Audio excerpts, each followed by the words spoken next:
मेरा जितना भी जीवन काल रहा है उतने में मैंने कभी ये नहीं देखा कि स्कूलों में छुट्टियों को लेकर दो अलग अलग कैलेंडर जारी किए गए, लेकिन ऐसा पहली बार देखने के लिए मिल रहा है। ऐसा बिहार में हुआ है और ऐसा किए जाने के कारण सियासत भी गर्मा गई है।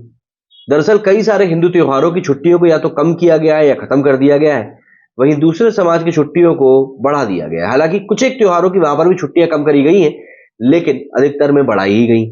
तो ऐसे में हिंदुओं में रोष है कि भैया यहाँ पर इस्लामिक स्टेट का पूरा खेल चल रहा है। दरअसल बिहार में एक बार फिर से सियासी घमासान मच चुका है। इस बार घमासान की वजह बना है बिहार सरकार की ओर से 12वीं कक्षा तक के लिए जारी छुट्टियों का कैलेंडर। बिहार सरकार ने साल 2024 के लिए स्कूलों में अवकाश का कैलेंडर जारी किया है, जिसमें कि महाशिवरात्रि जैसे बड़े त्योहार, जन्माष्टमी जैसे बड़े त्योहार और रक्षाबंधन जैसे अहम त्योहारों पर छुट्टी नहीं दी गई। इसे लेकर विपक्षी पार्टी भारतीय जनता पार्टी ने नीतीश कुमार के नेतृत्व वाली सरकार पर हमला बोल दिया है। बीजेपी ने तंज कसते हुए कहा है कि नीतीश सरकार बिहार को इस्लामिक स्टेट घोषित करने वाली। दरअसल बिहार के सरकारी स्कूलों में साल 2024 में किस किस दिन छुट्टियां रहेंगी, ये बड़ा सवाल था। सूबे के शिक्षा विभाग ने इसे लेकर कैलेंडर जारी किया। पहले से लेकर 12वीं कक्षा तक के लिए पहली बार एक ही छुट्टियों वाला कैलेंडर जारी किया गया था। जारी कैलेंडर के मुताबिक साल 2024 में महाशिवरात्रि, जन्माष्टमी, रक्षाबंधन, तीज और ज्योतिया जैसे त्योहारों पर इस साल कोई छुट्टी नहीं होगी। 2023 के कैलेंडर में तीज के लिए 2 दिन और ज्योतिया के लिए 1 दिन की छुट्टी भी दी गई। ताजे कैलेंडर में ये छुट्टियां रद्द कर दी गई हैं। इसके ठीक उलट ईद के लिए अब 3 दिन की छुट्टी होगी।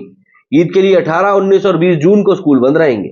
अब इसी को आधार बनाकर बीजेपी ने नीतीश सरकार के खिलाफ मोर्चा खोल दिया है। बीजेपी प्रवक्ता डॉक्टर अजय आलोक ने कहा है कि नीतीश कुमार बिहार को इस्लामिक स्टेट घोषित करने वाले हैं।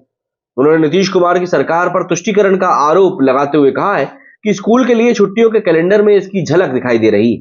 हिंदुओं के त्योहारों पर छुट्टियां रद्द कर दी गई हैं और ईद पर 3 दिन का अवकाश घोषित किया गया है। डॉक्टर अजय आलोक ने आरोप लगाया कि नीतीश सरकार पहले ही दुर्गा पूजा की छुट्टियों में कटौती कर चुकी है। उन्होंने यह भी कहा कि नीतीश कुमार बिहार को इस्लामिक स्टेट घोषित कर रहे हैं, यही बेहतर होगा। वहीं केंद्रीय मंत्री गिरिराज सिंह ने भी ट्विटर पर पोस्ट कर नीतीश कुमार के नेतृत्व वाली बिहार सरकार को घेरा है। बीजेपी के फायरब्रांड नेता गिरिराज ने सूबे को इस्लामिक रिपब्लिक ऑफ बिहार बताते हुए कहा है कि नीतीश और लालू की सरकार ने मुस्लिम पर्व की छुट्टियां बढ़ाई, रक्षाबंधन और शिवरात्रि पर अवकाश नहीं दिया गया है। गिरिराज सिंह ने यह भी कहा कि जिस तरह से लालू यादव और नीतीश की सरकार हिंदुओं पर हमला कर रही है, भविष्य में उन्हें मोहम्मद नीतीश और मोहम्मद लालू के नाम से जाना जाएगा।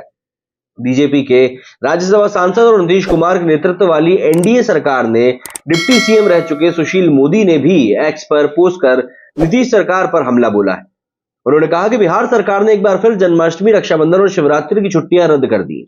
सुशील मोदी ने भी आरोप लगाया कि नीतीश कुमार हिंदुओं को जातियों में बांटने और अल्पसंख्यकों के तुष्टीकरण के वोट की राजनीति में लगे। बिहार सरकार की ओर से जारी किए गए 2024 की छुट्टियों के कैलेंडर को लेकर बीजेपी के वार पर अब जेडीयू और आरजेडी का भी जवाब आ गया है।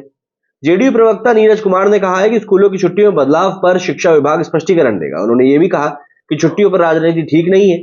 नीरज कुमार ने कहा कि शब बारात की छुट्टी घटाई गई है, बीजेपी इस पर कुछ नहीं बोल रही। वहीं आरजेडी प्रवक्ता मृत्युंजय तिवारी ने कहा कि बीजेपी छुट्टियों को भी धर्म के चश्मे से देख रही है, इस पर राजनीति ठीक नहीं।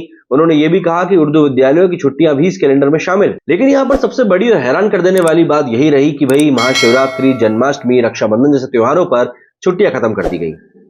कई कैलेंडरों में तो इस बारे में भी उल्लेख किया गया है कि जो उर्दू पढ़ाने वाले जो स्कूल रहेंगे उनमें अब से शुक्रवार को छुट्टी रहेगी, मतलब जुमे के दिन। तो ऑब्वियस सी बात है, यहाँ पर नीतीश सरकार जो है बदलाव तो ला रही है, लेकिन ये बदलाव वो खुद देखें कि वो कैसे ला रहे हैं। वो दूसरों को तो बोलते हैं कि आप धर्म का चश्मा लगाकर बैठे हुए हो, लेकिन आप तो बिना धर्म का चश्मा लगाए ही धर्मांध हो चुके हो। क्या कहना है आप लोग इस बारे में? कमेंट करके जरूर बताएं।